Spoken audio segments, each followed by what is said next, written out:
Well, at this point, the Vikings have 8 selections in the 2022 NFL Draft, with many areas to address on this year's roster with multiple options they could choose at those positions. But for now, we toss it to Pete Bercich with his top 3 fits for the Vikings heading into draft week.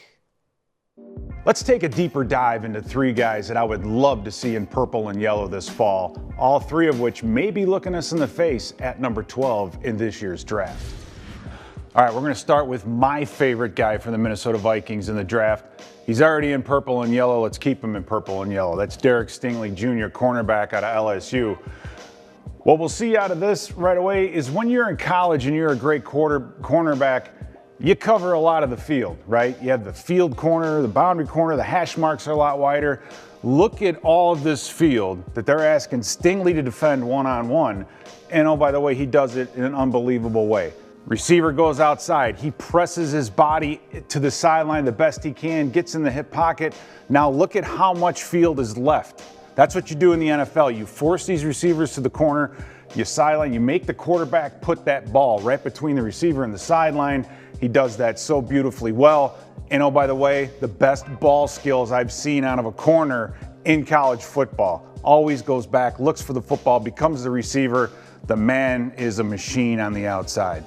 Just watch the reaction of this guy when he's diagnosing and sees the route in front of him. He sees the receivers in tight, speed out, plants that right foot, vision, able to not only get there, but make the interception. The plant, the explosion, the acceleration, the guy is unbelievable one-on-one in the field.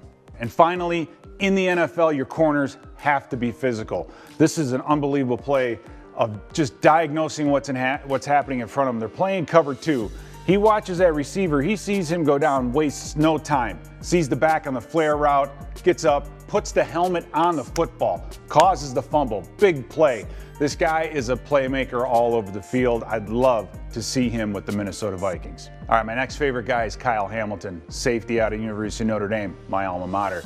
Watch him on this play. He is up at the top of the screen. He sees what's going on. This is just a simple pick route. He's all the way at the hash mark. This is an Ed Reed style of play. I'm not saying he's going to be Ed Reed, but the college football version of Ed Reed right now. Watch how far. As soon as he sees this, he travels. Look how many yards he goes to get all the way across the field to make that interception. 32 yards makes a play happen. This next play emphasizes his physicality, but it's not just physicality, it's being smart. Depending on what's happening in front of him. He knows they're blitzing. That quarterback is not going to have a lot of time. So when the ball snaps, he's not in a hurry to get back, plants that foot, comes up, boom, delivers a big hit, separates the receiver from the ball. Explosive, big hitter, love him. All right, this is one of my favorite plays. You don't see a lot of end zone highlights of safeties, but I think it gives you an idea of how smart this guy is in pass coverage. Again, faking the blitz, he drops up, looks to his right to see if there's any receivers coming in, looks back to his left, finally gets back to his drop, sees the quarterback, and knows there's this open area of field right here that the tight end is going to try to get under. Oh, gets over there, makes the interception, play on the ball. Unbelievable intelligence, vision, seeing what's happening in front of him and making plays. The third guy I would love to see in purple, former Eden Prairie native, Jermaine Johnson. This guy is an animal on the outside. Here we go with the speed rush, but what I love to see is the technique. He gets up to that offensive tackle, chops that arm down, and then brings that left leg through, rips, gets to the quarterback, brings him down. Beautiful technician on the outside. All right, we talked about physicality. This guy rushes with an attitude and he makes things happen when he gets there. Watch this, coming on the outside, he knows he has that tackle. He gets around that tackle, sees a running back. He's there to chip him. He chips the chipper. But he's smart. He knows he's upfield, knows that quarterback's going to escape, and then boom, decleater. Love that physicality on the outside. So overall, the Vikings can't miss with any of these 3 defenders. The question is, which one of them will be staring us in the face at number 12? All right, Pete, thank you. Those were his top 3 fits. The thing is, though, for the Vikings, they have only 3 picks in the first 150 in this NFL draft. This is a new management and leadership team. How do you think they're going to approach this? Trade up, trade down, stay put?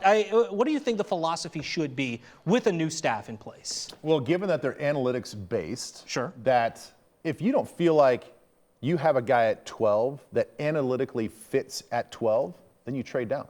Just like you talked about having only 3 picks, then find the value in rounds 2 and 3 by moving down in the draft, going with the later first round draft pick, picking up more value to fit your analytics for the second and third round.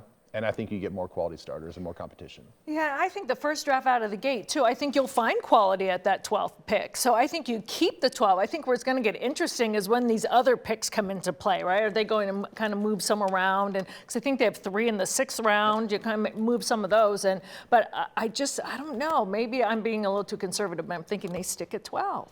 Yeah, I agree with Don. I think that the Vikings stay at 12. I think the only way they change is if more quarterbacks start to get taken in the first 10 picks or the first 10 picks. And if that's the case, that means some great quality guys outside of the quarterback position will be staring at you at that 12th overall pick. But right now, if the draft was today, I think the Vikings stay at 12. I also think it's going to be interesting to see with a new staff in place.